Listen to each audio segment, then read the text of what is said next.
क्या आपने कभी सोचा है कि खुदा हमारी जिंदगी की हर छोटी छोटी तफसील की परवाह क्यों करता है?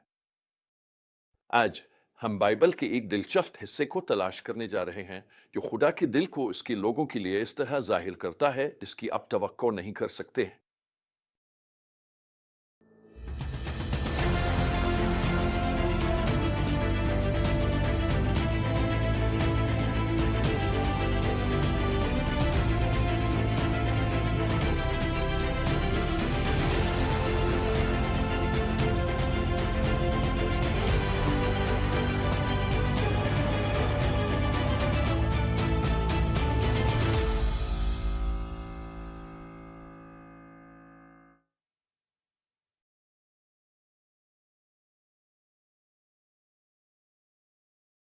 आइए आपको खुरूज 20, 22 से 23 और 33 और इस्तिस्ना 22, 1 से 4 तक चलते हैं। देखें, जहां खुदा बनी इसराइल को कई कवानीन देता है। ये पहली नजर में बेतरतीब यहां तक कि पुराना लग सकता है, लेकिन यहां एक बड़ी तस्वीर है जो आज हमारे लिए बेहद अहम है। हम जिस बुनियादी सच्चाई को समझने जा रहे हैं वो ये है कि खुदा हमारी जिंदगी के हर पहलू की परवाह करता है और चाहता है कि हम ऐसे तरीके से जो इसके किरदार और मोहब्बत की अक्कासी करें। अब इससे पहले कि हम आगे बढ़ें, इन कवानीन के तारीखी और सकाफती तनाजुर को समझना बहुत ज़रूरी है। बनी इसराइल अभी मिस्र की गुलामी से आज़ाद हुए थे और अपना मुआशरा तश्कील दे रहे थे। ये अहकाम एक मखसूस गिरोह को एक ख़ास वक्त और एक ख़ास जगह पर दिए गए थे। उनका मकसद बनी इसराइल को आसपास की सकाफतों से अलग करना और उन्हें खुदा के लोगों की जिंदगी गुजारने की राह दिखाना था। ये वैसा है जैसे आज दुनिया के कई मकामात पर जहां यसू के पैरोकार बहुत कम हैं। मैंने एक दोस्त से बात की जो एक गालिबन गैर मसीही मुल्क से था। उसने पूछा कि क्या बाइबल के हिस्से इसकी सकाफत के लिए गैर मुतल्लिका नहीं है क्योंकि वो मगरबी सकाफत से बहुत मुख्तलिफ है। मैंने इसे वो बात बताई जो हमें समझने में मदद दे सकती है। कोई सकाफत मुकम्मल नहीं, कोई भी सकाफत वो नहीं है जो खुदा हमारी जिंदगियों के लिए चाहता है। मगरबी सकाफत का बेशतर हिस्सा गलत बुनियादों पर भी बनाया गया है। जैसा कि पालोस ने रोमियो 12 में लिखा है, हमें इस दुनिया के मुताबिक नहीं होना चाहिए बल्कि अपने जहनों की तजदीद से तब्दील होना चाहिए। एक फलसफा है जो दुनिया से आता है, सकाफत से, इंसानी फिक्र और इफ़हाम तफहीम पर बनाया गया, ना कि खुदा की कला। हमें इस तर्ज फिक्र के मुताबिक नहीं ढलना चाहिए बल्कि अपने जहनों की तजदीद के जरिए तब्दील होना चाहिए, खुदा के कलाम के जरिए। यही वो बात है जो हमें इन आयत में मिलती है। बनी इसराइल के अर्द गिर्द की सकाफतें अक्सर सख्त थीं और खुदा उन्हें एक मुख्तलिफ समत में रहनुमाई कर रहा था। इन कवानीन में हमें कौन से बड़े तसव्वुरात नजर आते हैं?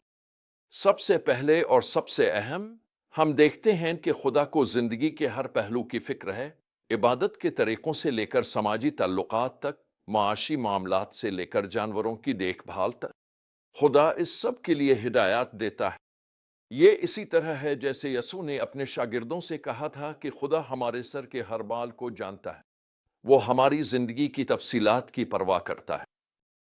ये कवानीन अमूमी तौर पर दो हिस्सों में तकसीम हैं जो उन 10 अहकाम की अक्कास हैं जिन पर हमने अभी मुताला किया। पहले हम इबादत कवानीन देखते हैं। खुदा बाकायदा त्योहारों और दुरुस्त इबादती तरीकों की अहमियत पर जोर देता है। ये कवानीन बनी इसराइल को याद दिलाते हैं कि वो खुदा के इख्तियार और रहनुमाई के तहत है। इनमें से कुछ कवानीन मसीह की आमद और नजात की पेश गोई करते हैं। इन कवानीन में शामिल हैं जो बताते हैं कि लोगों को एक दूसरे से कैसा बर्ताव करना चाहिए। मुनसिफाना सलूक यकीनी बनाते हैं, बशमूल खादमों, गरीबों और गैर मुल्कियों। ऐसे कवानीन मौजूद हैं जो इंसानी जिंदगी और वकार की हिफाजत करते हैं और कमजोरों की हिफाजत के कवानीन। खुदा अपने लोगों को दूसरी कौमों से अलग रहने की हिदायत देता है, उन्हें बुत परस्तीबाज मखसूस रस्म व रिवाज से बचने का हुक्म देता है। एक दिलचस्प पहलू यह है कि यह कवानीन इंसाफ और रहमत के दरमियान तवाजुन कायम करते हैं। अगरचे कुछ कवानीन सख्त नजर आते हैं, इनमें मुआफ़ी और बहाली की गुंजाइश है।